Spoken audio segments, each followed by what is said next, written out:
बिस्मिल्लाहिर्रहमानिर्रहीम। अस्सलाम वालेकुम students and my YouTube family. I hope कि आप लोग बिल्कुल ठीक ठाक होंगे। Today I am here with another important video that is about the solving a biological problem taking the malaria as an example. तो आज मैंने चैप्टर नंबर 2 बायोलॉजिकल मेथड जो आपका है solving a biological method level 9 की book से लिया है। इसकी प्रीवियस वीडियोस आप लोगों ने नहीं देखी तो आप लोग देख सकते हैं। I have described the introduction to biological method. I have described the steps of biological method and today I am going to take the example of malaria as a biological problem. तो क्या है, इस सब को start करने से पहले as usual मैं आप लोगों से रिक्वेस्ट करूंगी that please if you have not subscribe my channel then please do subscribe my channel and like my channel and do share it. Thank you so much. Moving ahead to our today's lecture. आज हम क्या पढ़ने जा रहे हैं? आज हम पढ़ेंगे solving a biological problem by taking the malaria as example. Malaria को एग्जाम्पल के तौर पे हम क्यों लेते हैं इसको समझने के लिए, क्योंकि ये बहुत लीडिंग कॉज था। पहले 17वीं सेंचुरी के अंदर इसको पढ़ा गया, देखा गया कि वहां से इसका ट्रीटमेंट स्टार्ट हुआ कि ये कैसे ट्रीटमेंट इसका स्टार्ट होता है। तो इस पे रिसर्च की गई, इस पे डिस्कवरीज की गई, तो हमें क्या मिला? हमें बायोलॉजिकल मेथड का एक प्लेटफॉर्म मिला कि हम इनके स्टेप्स को मलेरिया के पेशेंट्स पे अप्लाई करके इसको पढ़ सकते हैं। So I am taking the malaria as an example। तो मलेरिया को पहले पढ़ लेते हैं। मलेरिया, मलेरिया के नाम से आपको पता चलेगा माला। First word is mala, that means bad and aria means air. तो क्या होता है? बैड एयर मीन्स मलेरिया कहाँ से फैलता है? दैट मीन्स बैड एयर, क्योंकि ये उस जगह पे होता है जहाँ पे गंदे एरियाज होते हैं, मार्शी एरियाज होते हैं, वहां पे ये मॉस्किटोज के जरिए फैलता है, मलेरिया फैलता है। तो क्या होता है 17वीं सेंचुरी के अंदर, अर्ली 17वीं सेंचुरी जबकि न्यू वर्ल्ड अमेरिका डिस्कवर किया गया था, तो क्या हुआ कि वहां से कुछ प्लांट्स जो हैं जो अमेरिका से सेंड किए गए टुवर्ड्स यूरोप, जो कि क्या करते थे? दैट वर नेम्ड एज क्वीना क्वीना, जिनको हम क्या कहते थे? क्वीना क्वीना, उनका नाम था क्वीना क्वीना। ये उन प्लांट्स का जिक्र किया जा रहा है यहाँ पे जो कि सेंड किए गए थे, जो कि भेजे गए थे न्यू अमेरिका के से यूरोप की तरफ। और ये क्या करते थे? ये बहुत ज्यादा इफेक्टिव थे in the treating of fever. ये फीवर को क्योर करने में क्वीना क्वीना बहुत ज्यादा हेल्पफुल थी और बहुत ज्यादा इससे क्योर किया जाता था फीवर को। तो इसलिए ये bark of the plant is being used known as quina क्वीना।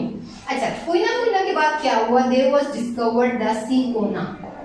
cinchona bark next discovered की गई। There was a cinchona bark that quietly resembled with the क्वीना क्वीना। क्वीना क्वीना से कुछ रिजेंबल करती थी, that was named as cinchona। इसको हम cinchona के नाम से जानेंगे आप फर्दर। सिंकोना का क्या फंक्शन था? सिंकोना को कहा जाता है कि ये मलेरिया के ट्रीटमेंट में हेल्प आउट करती थी। It was helpful in treating malaria. अब मैंने आपको पहले हेडिंग्स के थ्रू बता रही हूँ कि 17वीं सेंचुरी में ये सारा काम स्टार्ट हुआ, ठीक है। क्या हुआ कि वहां से क्वीना क्वीना की एक बार्क डिस्कवर हुई, that was helpful in curing the fever. Then bark cinchona was effectively very effectively in the treatment of malaria, जिसको हम यूज करते थे in the treatment of malaria, that was resembled to the क्वीना क्वीना। वो क्वीना क्वीना से बहुत ज्यादा resemble करती थी। उसके बाद क्या हुआ? एक आर्मी फिजिशियन था, that was known as Laveran, ठीक है। एक आर्मी फिजिशियन था 1878 में। आर्मी फिजिशियन आपकी बुक में मेंशन है, that was named as Laveran. Laveran ने कहा कि now I will start to find out the cause of this malaria. अब मैंने इसकी कॉज फाइंड आउट करनी है कि मलेरिया क्यों फैलता है, इसकी क्या वजूहात है और इसकी क्या हाइपोथेसिस बनाऊं, क्या ऑब्जर्वेशन। तो इसने इस पे सारा काम स्टार्ट कर दिया। तो बेसिकली यहाँ से 1878 में आर्मी फिजिशियन लेबरिन के थ्रू ये काम स्टार्ट हुआ, that how the malaria is being initiated.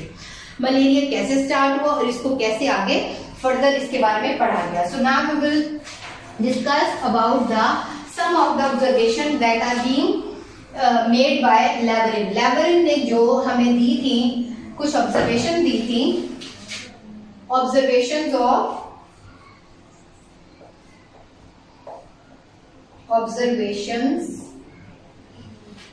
Of लैबरिन। लैबरिन ने हमें कुछ ऑब्जर्वेशंस दी थी, जिनके अंदर सबसे पहले आ जाती है क्वीना क्वीना,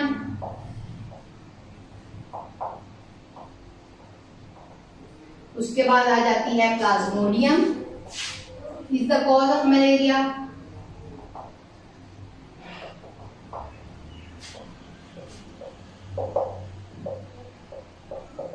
then he said that malaria and marshy places have some relation. Malaria and marshy places areas have some relation.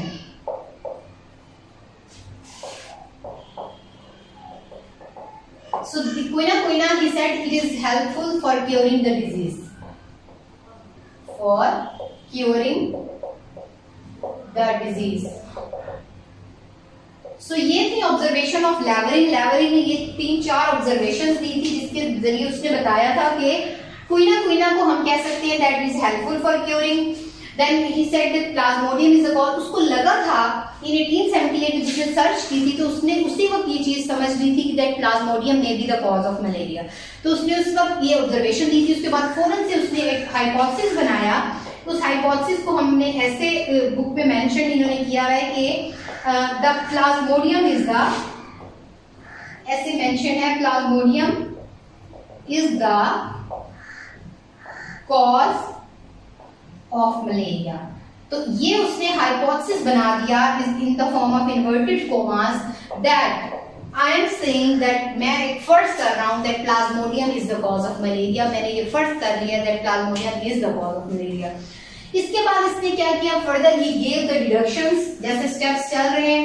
Hypothesis पहले ऑब्जर्वेशन बनी, ऑब्जर्वेशंस के बाद अब उसने हाइपोथेसिस बनाया that the Plasmodium is the cause of malaria. अब इसने deduction करनी है। डिडक्शन में क्या करेगा, डिडक्शन का मतलब होता है फर्दर डिड्यूस करना हाइपोथेसिस से। He said okay fine, if I am admitting that if Plasmodium is the if plasmodium is the cause of malaria, then the person ill with malaria should have plasmodium among them or in their blood।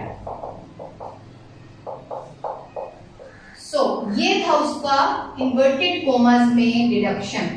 उसने कहा that if plasmodium is the cause of malaria, ये उसने hypothesis दी। उसने कहा further कि okay fine, if plasmodium is the cause of malaria, then the person who is ill with malaria, then they should have the plasmodium in their blood।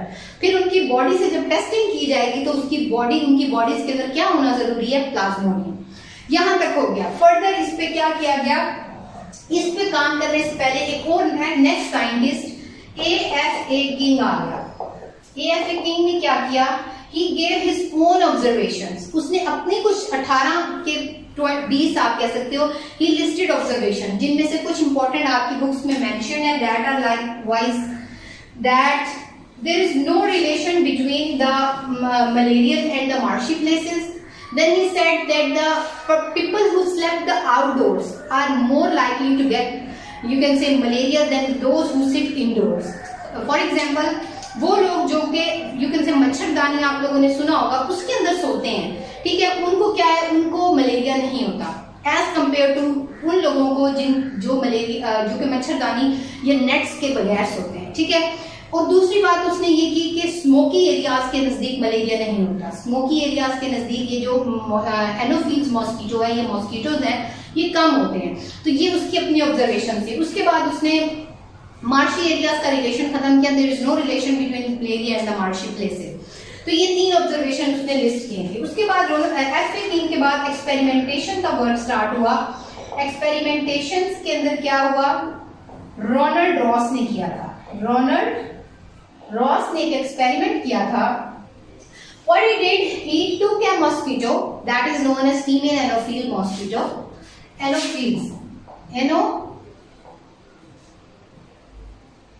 Anopheles मॉस्किटोली, उसको क्या किया, उसको अलाउ किया to bite a malarial patient. Anopheles मॉस्किटोली उसको allow किया that he should bite a malarial patient, malarial person या पेशेंट यू कैन से। तो क्या हुआ, after few days the mosquito he kills the mosquito, killed that mosquito.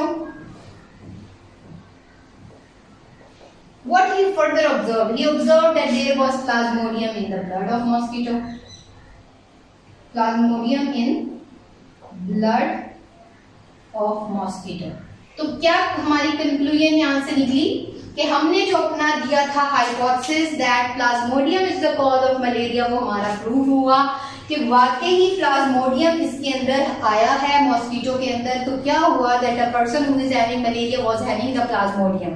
Fine, तो क्या हुआ, हमारी यहाँ तक हाइपोथेसिस हमारी ठीक जा रही है इस एक्सपेरिमेंट के थ्रू। उसके बाद रोनाल्ड रॉस ने एक और एक्सपेरिमेंट किया, वो डायरेक्ट उन्होंने ह्यूमंस पे किया। उसमें क्या बताया कि ह्यूमंस पे एक्सपेरिमेंटेशन किया गया। एक्सपेरिमेंटेशन ऐसे किया गया कि एक हेल्दी पर्सन को एक मलेरियल जो एनोफिल्स मॉस्किटो है उसको बाइट करने के लिए दिया गया, जो हुआ हेल्दी पर्सन जिसको कोई मलेरिया नहीं था उसको बाइट करने के लिए अलाउ किया गया मॉस्किटो को। तो क्या हुआ, what was the result? First I have to make a key chain. अब malarial anopheles mosquito was allowed to bite the healthy person को बाइट किया। उसके बाद क्या हुआ, फर्दर क्या हुआ, the person got ill with malaria।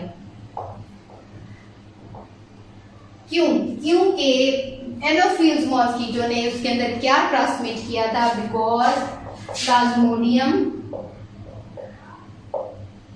was present in malarial patient।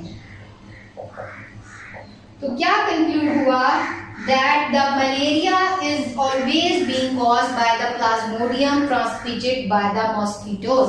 That was conclusion of AFA King, that if a plasmodium is the cause of malaria, then the plasmodium must be transmitted through mosquitoes, that mosquitoes must be spreading this kind of malaria. तो ये AFA king की भी hypothesis थी। उसके बाद आ जाता है आपका यहाँ तक हमारा एक्सपेरिमेंट सक्सेसफुल हुआ। We are successful with our experimentation. Experimentation जब हो जाती है उसके बाद आपको मीन्स के you are confirm that you are doing a good work, आप एक अच्छा काम कर रहे हो, you are doing a successful work. उसके बाद आपका लास्ट आ जाता है theory law.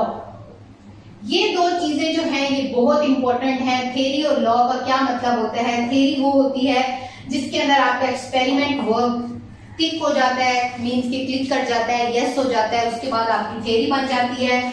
If a theory survives the you can से आपकी डाउटफुल अप्रोच जो होती है उसको कंफर्म कर दिया जाता है that it is fine now, it is being selected now, आपका वो वर्क ठीक है, तो ये थ्योरी बन जाती है। और जो लॉ होता है उसको हम कह सकते हैं इररिफ्यूटेबल थ्योरी। इररिफ्यूटेबल जिसको रिफ्यूज या रिजेक्ट नहीं किया जाता, दैट थ्योरी होता है दैट इज एक्सपेरिमेंटल वर्क पे डिपेंड करता है, जो कि एक्सपेरिमेंटल वर्क प्रूव्ड करेक्ट, तो थ्योरी बन जाती है। और जो लॉ होता है इररिफ्यूटेबल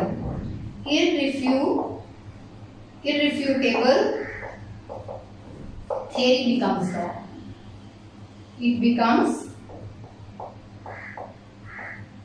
law, ये लॉ बन जाती है। अब दो तरह के लॉ आपकी बुक में मेंशन है, हार्डे-वेइनबर्ग लॉ और एक आपका मेंडल्स लॉ है। तो ये दो चीजें आपकी लॉ के अंदर आ जाती हैं जो कि वर्क के थ्रू बने हैं। ये लॉ ऐसे नहीं बन जाते होते, बहुत सारा इसके पीछे वर्क हुआ होता है, जो कि बहुत सारे स्टेप्स फॉलो हुए होते हैं, जो कि मैंने आपको इस पूरी वीडियो में बताए हैं।